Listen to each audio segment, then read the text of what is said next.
afternoon. Thank you, ICTAS, for support our project. My lab is actually working on switch graphs. We try to elucidate the regular role of microRNA in switch graphs biomass production. So the team, including myself and also HRV, and also in Department of Horticulture, and we have one PhD student, two research associate, and two technicians working on this related project. So while we're working on switch graphs, as we all know, biofuel, to make the biofuel be really be profitable, you need to provide cheap, high amount biomass feedstock. And switch graphs already produce a lot of biomass. They can be grown in marginal land, which won't compete with our current food supply. So that's why USDA and DOE all chose switch graphs as a major or most promising biomass feedstock for biofuel production. So we want to understand why certain plants have produced more biomass than the other plants. In the future, we can use the genetic engineer method, making other different culture or different plant species produce more biomass. So our major hypothesis is some microRNA regulate the gene expression, and those genes mainly involved maybe in photosynthesis, making plants to be more efficient on photosynthesis because they can harvest more solar energy and produce more biomass. So I'll just show the picture here. That's the one plant material we are using. So as I already mentioned, while we study switch graphs, in plant breeding field, the most efficient way to produce super or new plant cultivar is using a method called hybrid breeding. So you use two material, two germ plants, which is very different. You cross them to each other. So it essentially mix the genetic material from two different plant line or germ plants, and then you combine all the good genes, and then the plant will kind of become a super cultivar. So this method has been widely used for plant breeding. So like corn. So 40 years ago, corn yield is very low actually. In the last 40 years, just because plant breeder widely using a hybrid breeding method, it increased triple time of corn yield actually. So right now, we also want to apply the same breeding method in switch graphs to see whether we can use hybrid breeding to breeding super cultivar of switch graphs that can be used for biofuel production. So, we also, of course, want to understand the mechanism, why they can control the hybrid breeding or hybrid vigor. So, in switch graphs, they have essentially two kind of ecotype, and they are very different. And one called low-light ecotype, another one called up-light ecotype. The low-light ecotype meaning like from a south part of the country. They like a warm temperature and they use a lot of water. They produce relatively more biomass. And the up-light switch graphs meaning growing in north part of the country. And they like the dry land, the more efficient on water use efficiency. But they produce less biomass. And you can imagine if you combine the good tree or good property of the lowland and upland together, you make a hybrid between lowland and upland switch graphs. You're going to have all the good trees come from different switch graphs, germ plant, and then this plant can be producing more biomass. However, this two lines cannot be naturally crossed to each other. So the main reason is most low-light ecotype, they have 36 chromosomes. So chromosome basically that's the genetic material, or the material that carry the gene actually. And the upland switch graph, they have 72 chromosomes. So they do not match to each other. So you cross these two lines together, this one has 36 chromosomes and this one has 72. They are not matched to each other, and the plant can be died or not produce a viable plant at all. So that's let us make hypothesis. Can we making the low-light ecotype to carry 72 chromosomes, so that they're going to have a similar amount number of chromosomes as the up-light ecotype. That will allow us to cross these two lines together and then generate hybrid vigor, a new plant species for biomass production. So So what we did is, our objective is three objectives. Try to generate new low-lead switch glass line that have more chromosomes that will be allow us to cross to uplead switch glass. We also want to identify microRNA, using next generation sequencing method to identify gene that can control biomass accumulation. And I also want to try to validate this microRNA in plant breeding or genetic engineering. So, so the key approach is using chemical to induce chromosome doubling to see making the low-lead switch glass cultivar that has 72 chromosomes. So what we did here is we start from a dry seed, the mature seed of switch glass low-lead cultivar called Alamo, and we use this seed to generate a lot of calyx. Tissue calyx basically means you use the seed, let them germinate on the medium, but don't let them produce plant. So this calyx contains a millions of cells actually. So every individual cell has a potential to produce a new plant. So with this calyx, and we treat it with a chemical called colchicine. So the function of colchicine is like they inhibit the chromosome dividing.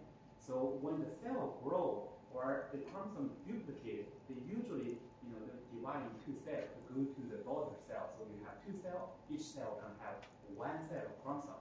Now we use this colchicine chemical. We tried 7 different chemicals and found the colchicine is the best way actually. So the chemical can inhibit the cell division, but still have 2 sets of chromosomes. So you end up one cell that have 2 sets of chromosomes, and then they end up like a 72 chromosomes.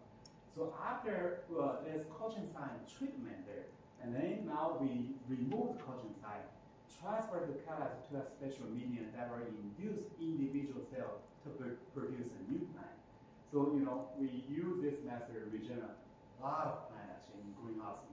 More than 2,000 plants have been transferred to greenhouse, and then we start screening which plant start carrying 72 chromosomes, or in other words, double the chromosome.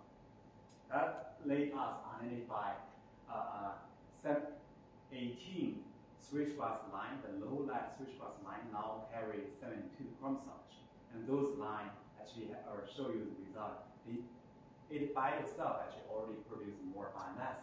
During this process, we try 7 different chemicals, and we try different concentration, different treatment, different stage, to see which is the best way to treat the calyx. You may also wonder why not directly treat the seed. The seeds have limited number. They are never comparable to the calyx, because the calyx, every piece of calyx contains millions of cells. It's much more efficient for this for screening process. So a picture showing here is most striking here. That's one of the line. After you double the chromosome, even before we cross to the upland, the plant per se is like a monster shape. It really grows really high in greenhouse condition. Of course, this one it looks like it requires a little bit more water. It's you can understand the plant grow bigger, they needed more water. So we right now last summer we transplant some of this plant in field, and hopefully this year we will be evaluated whether in field condition, nature, without irrigation, to see whether this plant still produces more biomass. In greenhouse condition, this line produces 40% more biomass than the original parental line. So the reason this plant produces more biomass is because it delayed flowering. So when the plant starts flower, they start use all the energy for produce seed, and then they stop produce more biomass actually. So you can imagine when you double the chromosome, the plants slow down the flowering process. That's why they start accumulating more biomass. And in biofuel field, you don't need the plant to produce seed at all. You just want to make the plant do vegetable growth and produce more biomass. So this plant is ideal actually for future biomass production. And since we generate 18 different lines, we try to also cross all this, super big plant together to recombine their chromosome. And then in the future, we want to see whether the cross or hybrid will be even further enhance all the economic traits related to biofuel production. Of course, we also use those lines to try to cross to upland plant. So the upland plant, although they produce less biomass, but they are much more drought tolerant. So they can grow on the plant, the land without irrigation, without too much water, so they still can survive there. Lowland plant here, they not only produce more biomass, but they are more sensitive to drought stress. So we try to cross this plant to the upland plant and select a hybrid to make sure the plant still resistant to drought, but still produces much more biomass. So and we also through this project we developed the method to counting the chromosome, so we can look at a microscope to really see that's the original plant. You count every dot, every individual dot here that's representing one chromosome. So this is the original line has 36 dots, means 36 chromosomes. After doubling, and then you can count there were 72 chromosomes. And this technology called in situ hybridization method is there is only 2 labs in this country can do this method in switchbox at all. We are lucky actually collaborate with some people, and we establish this method in our lab. And in the future, this method will help us to do what we call chromosome engineering.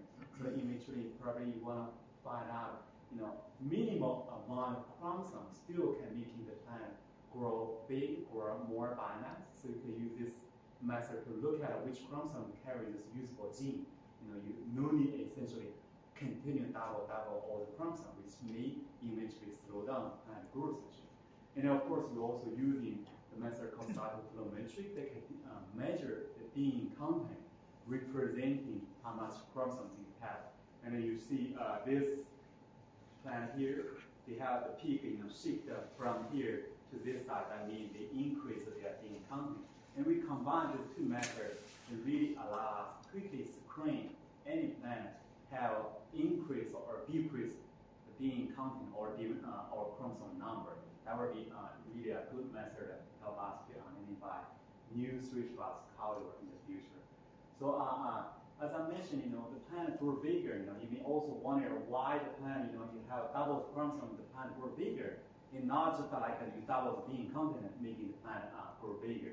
In molecular biology field, we know some gene, after you double the chromosome, some gene turn on, some other gene get shut down.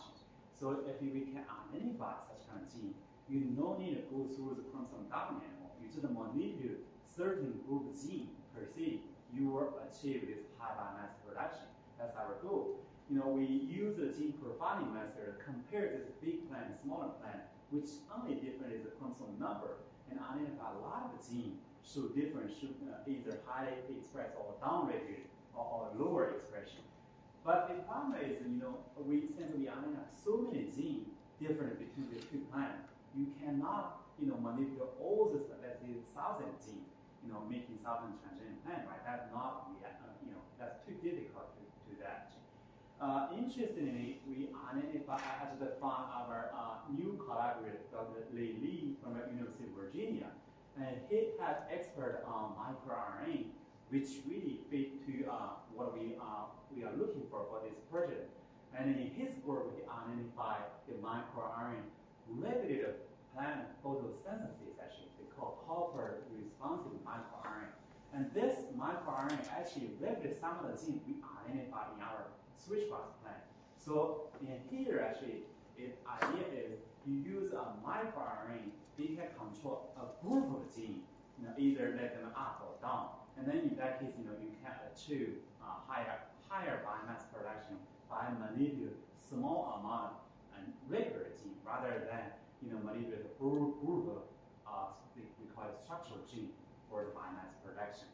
So right now, we are generating transgenic switchbox plant expressing this microRNA gene.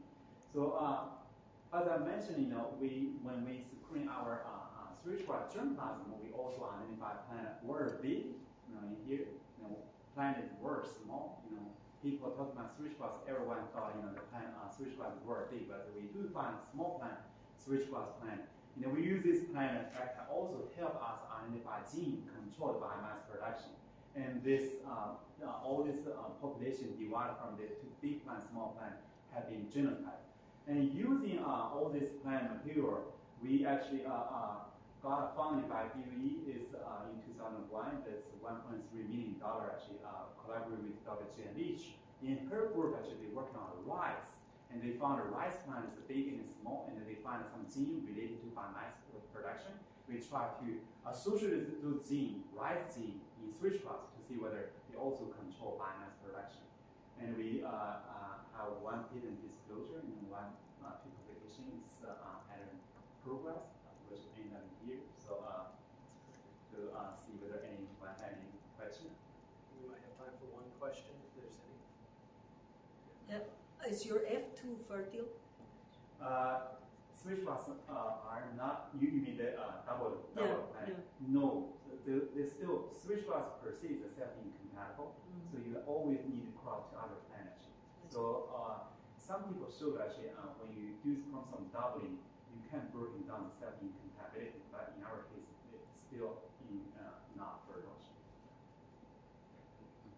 I have a quick question. You mentioned you mentioned you have the technique you developed, that you're one of two labs in the country that can do that. You now have people coming to you to collaborate with us. You can do that work. Yeah. That's fantastic. Yeah. Thank you. So Ryan Singer is next. He's using synthetic biology methods to increase biomass. Great, thank you.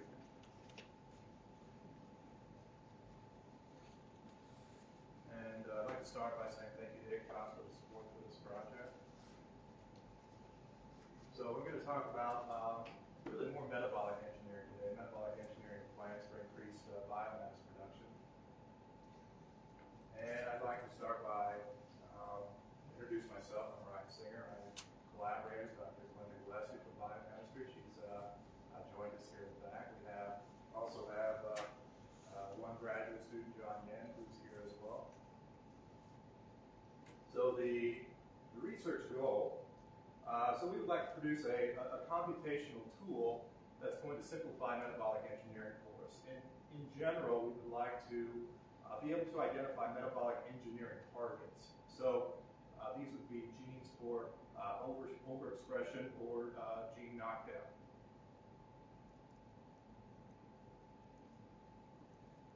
So again, this is our research team, and we have the following objectives. First is to obtain a working genome-scale metabolic flux model of Arabidopsis, and I'm going to talk about exactly what that is here in a few slides. We're going to derive metabolic engineering strategies using a new approach that we call flux ratios. And from that, we're going to identify metabolic engineering targets that actually produce these plants in the Gillespie lab and test them for cellulose accumulation. And finally, we're going to take the results, our experimental results, and feed back to the modeling process in order to have an iterative development and improvement of the modeling strategy. So, as we start, we have to think about motivation. Why we want to do this? Really, we're talking here about time, and we're talking about laboratory resources. And obviously, when you're talking about plant engineering, you're talking about something that's going to take a long time. This is also even the case with bacteria.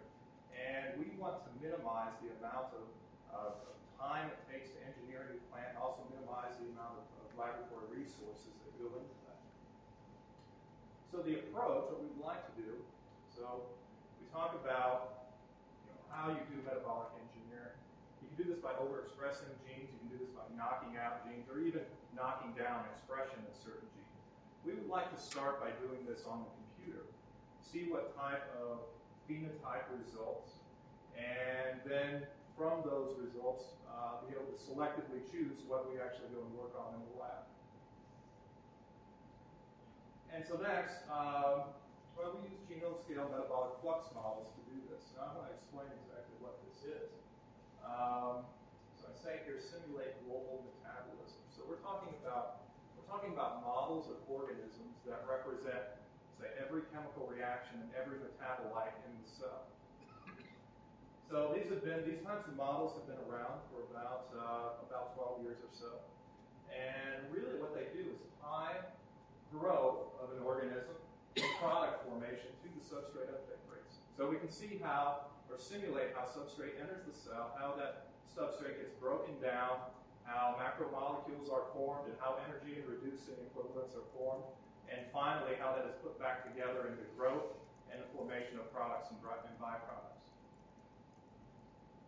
So hundreds of these models now exist. They exist mainly for medical applications, and relatively few are related to biotechnology, and I'll tell you even fewer are related to plants.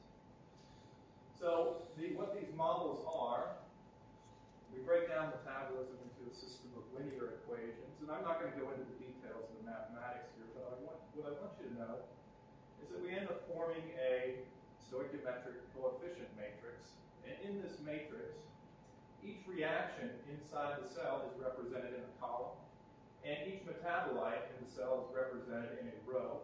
And these numbers that you see here are the stoichiometric coefficients of a certain metabolite in a certain reaction. And if it is a positive number, that metabolite is being produced. If it's a negative number, that metabolite is being consumed. We also have V, which is a vector of flux values. And there is a flux value for every single reaction inside the cell.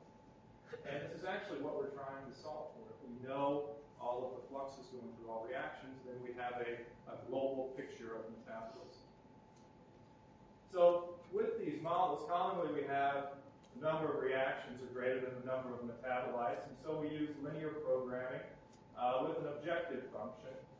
And this process is called flux balance analysis, or FBA.